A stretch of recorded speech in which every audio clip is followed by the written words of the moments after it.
राधे राधे मित्रों, आज हम आपके लिए यहाँ पर लेकर आए हैं अध्याय 1 से अध्याय 3 की कथा उमा संहिता से शिव पुराण से, जो है भगवान श्री कृष्ण के तप से संतुष्ट हुए भगवान शिव और माता पार्वती का उन्हें अभीष्ट वर देना तथा शिव जी की महिमा।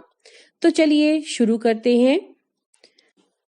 जो रजोगुण का आश्रय ले संसार की सृष्टि करते हैं, सत्व गुण से संपन्न हो सातों भुवनों का धारण पोषण करते हैं, तमोगुण से युक्त होकर सबका संहार करते हैं तथा त्रिगुणमयी माया को लांघकर अपने शुद्ध स्वरूप में स्थित रहते हैं, उन सत्यानंद स्वरूप अनंत बोधमय निर्मल एवं पूर्ण ब्रह्म शिव का हम ध्यान करते हैं। वे ही सृष्टि काल में ब्रह्मा, पालन के समय विष्णु और संहार काल में रुद्र नाम धारण करते हैं तथा सदैव सात्विक भाव को अपनाने से ही प्राप्त होते हैं। ऋषि बोले, महाज्ञानी व्यास शिष्य सूत जी, आपको नमस्कार है। आपने कोटि रुद्र नामक चौथी संहिता हमें सुना दी। अब उमा संहिता के अंतर्गत नाना प्रकार के उपाख्यानों से युक्त जो परमात्मा सांब सदाशिव का चरित्र है उसका वर्णन कीजिए। सूची ने कहा, शौनक आदि महर्षियों, भगवान शंकर का मंगलमय चरित्र परम दिव्य एवं भोग और मोक्ष को देने वाला है। तुम लोग प्रेम से इसका श्रवण करो। पूर्व काल में मुनिवर व्यास ने सनत कुमार के सामने ऐसे ही पवित्र प्रश्न को उपस्थित किया था और इसके उत्तर में उन्होंने भगवान शिव के उत्तम चरित्र का गान किया था। उस समय पुत्र की प्राप्ति के निमित्त श्री कृष्ण के हिमवान पर्वत पर जाकर महर्षि उपमन्यु से मिलने, उनकी बताई हुई पद्धति के अनुसार भगवान शिव की प्रसन्नता के लिए तप करने, उनके तप से प्रसन्न होकर पार्वती, कार्तिकेय तथा गणेश सहित शिव के प्रकट होने तथा श्री कृष्ण के द्वारा उनकी स्तुति पूर्वक वरदान मांगने की कथा सुनाकर सनत कुमार जी ने कहा, श्री कृष्ण के वचन सुनकर भगवान भव उनसे बोले, वासुदेव, तुमने जो कुछ मनोरथ किया है वह सब पूर्ण होगा। इतना कहकर त्रिशूलधारी भगवान शिव फिर बोले, यादवेंद्र, तुम्हें सांब नाम से प्रसिद्ध एक महापराक्रमी बलवान पुत्र प्राप्त होगा। एक समय मुनियों ने भयानक संवर्तक सूर्य को शाप दे दिया था कि तुम मनुष्य योनि में उत्पन्न होगे, अतः वह संवर्तक सूर्य ही तुम्हारे पुत्र होंगे। इसके सिवा जो जो वस्तु तुम्हें अभीष्ट है वह सब तुम्हें प्राप्त होगी।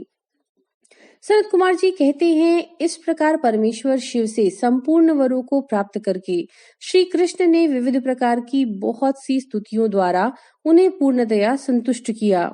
तदनंतर भक्त वत्सला गिरिराज कुमारी शिवा ने प्रसन्न हो उन तपस्वी शिव भक्त महात्मा वासुदेव से कहा।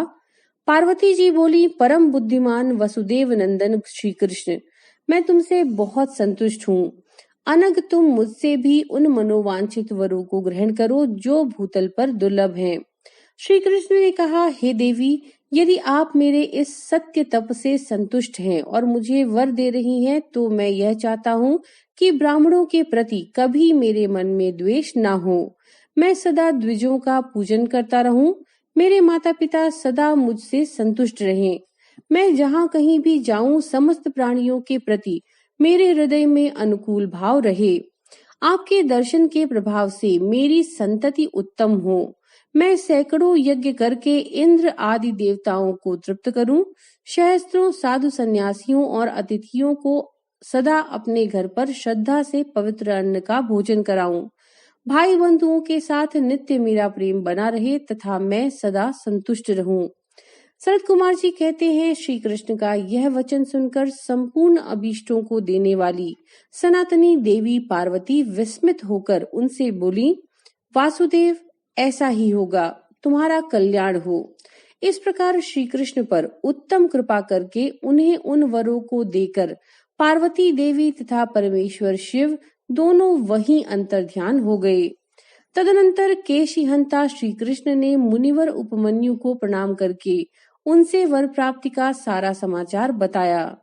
तब उन मुनि ने कहा, जनार्दन, संसार में भगवान शिव के सिवा दूसरा कौन महादानी ईश्वर है तथा क्रोध के समय दूसरा कौन अत्यंत दुस्सह हो उठता है।